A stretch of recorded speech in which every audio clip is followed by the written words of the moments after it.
Fala aí pessoal, seja muito bem-vindo à nossa aula de Radier. Vamos então dar uma pequena teoria aqui, depois a gente vai para a parte prática, mas eu acho que é importante a gente começar a entender um pouco mais o que é Radier, os tipos de Radier, né, como a gente colocou aqui, e utilizar um exemplo do passo a passo mesmo do Radier. Não é Armando, tá aqui, tá errado, é Armado, né? Quem sabe faz ao vivo.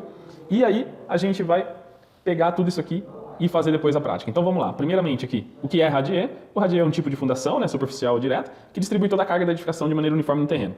Resumindo, né, é uma laje contínua e maciça de concreto, alguns de vocês já devem ter visto, outros não. Eu vou mostrar uma imagem, né, depois, que se comparando com as fundações profundas, elas podem ser uma opção aí, no caso de você comparar, né, tipos de fundações com tipo de projeto. Você pode estar realizando o orçamento do jeito que a gente fez, com brocas e viga baldrame, né, às vezes até blocos de concreto, né, e comparar esse tipo de fundação com o Radier, utilizando também os dois orçamentos e passando uma solução que seja mais viável para o seu diretor, coordenador e para o seu projeto, para o seu orçamento. Então você pode dar as duas opções e geralmente Radier ganha em questão de custos. Então ela é uma boa opção para diminuição de custo na parte de infraestrutura. Bom, falamos o que é Radier, demos uma introdução, né? O tipos vai depender muito do seu projeto, né? A gente pode trabalhar com Radiers de concreto armado, que é o que a gente vai mostrar aqui nessa aula. A gente pode também trabalhar com concreto reforçado, Radier em concreto reforçado com fibras, ou até mesmo em concreto protendido, que também é um outro tipo aí bem utilizado. Agora a gente vai falar um pouco sobre o Radier armado, concreto armado. Geralmente são utilizados para construção de casas ou edifícios baixos, né, com no máximo 4 ou 5 pavimentos. Né? O pessoal até utiliza em alguns prédios para utilizar o Radier. E aqui a imagem não está tão grande, mas dá para ver, né, como que é feito aqui o Radier de concreto armado. E aqui eu vou mostrar também um passo a passo agora. São 7 passos para você entender melhor como que é feito o Radier na execução mesmo, na obra. Entendendo como é a execução, facilita muito para a gente passar depois a teoria e você entender como que orça ela. Né? Então, se eu entendo a execução, fica muito fácil entender depois o orçamento. Então vamos lá. Primeiro passo, antes de iniciar, a gente prepara o solo. Então a gente deixa tudo nivelado. Tudo conforme o projeto. Então chega o projeto, você identifica e começa a fazer corte, né? Começa a fazer aterro se precisar. Faz todo o nivelamento, passa para o topógrafo, né? Antes, né, de apontar isso. E se tiver alguns ajustes a serem realizados, a gente faz aí na parte de topografia. Né?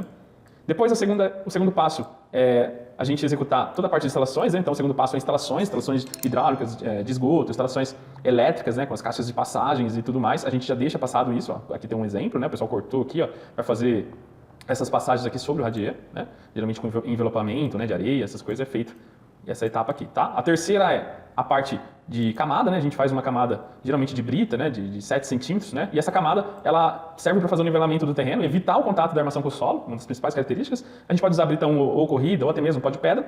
E sobre ela, geralmente, a gente coloca a lona, né? Como na imagem aqui, ó, a gente coloca a lona que ajuda na impermeabilização. Ela ajuda na impermeabilização e não deixa que a nata do concreto fresco desça para a brita. Eu vou tentar abrir aqui de novo. Tá ficando um pouco azul, pronto, melhorou, mas saiu agora sim. Então, aqui dá para enxergar, né, a brita aqui no fundo e a lona que vai evitar o contato, até a armadura aqui em cima, depois da lona, vai evitar esse contato diretamente com o solo, né?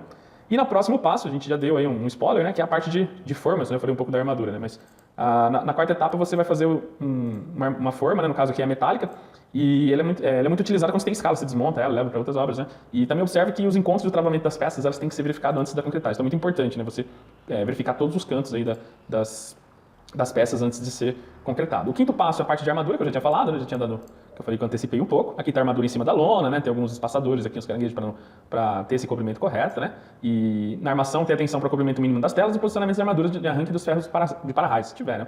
O cobrimento deve ser garantido com espaçadores plásticos, treliças metálicas e caranguejos metálicos aí, no caso, para ter o espaçamento correto aí do cobrimento, né? Verificações. Depois no sexto passo, a gente faz a verificação. Então, verificar antes da concretagem. Nivelamento com nível laser, se tiver, no caso do seu canteiro. Nos 4 cantos da forma, também dê uma atenção nos pontos de elétrica e hidráulica, se elas estão realmente colocados aí, locados no lugar correto, de acordo com o projeto. Então é importante fazer essas verificações antes. Para o orçamento não vai servir muita coisa, mas aí para o seu dia a dia, como gerente de obras, vai te ajudar. E o sétimo, último passo, a concretagem. A gente faz o lançamento, pode ser feito com bomba, né, algum outro tipo de equipamento e similar. E o nivelamento é garantido por meio de mestras metálicas, né, para ter o nivelamento correto aí da espessura do nosso Radier, conforme for projetado. O acabamento superficial é obtido por sarrafeamento e desempenamento, né? Então, o último passo, bem tranquilo aí também, para a nossa execução do Radier.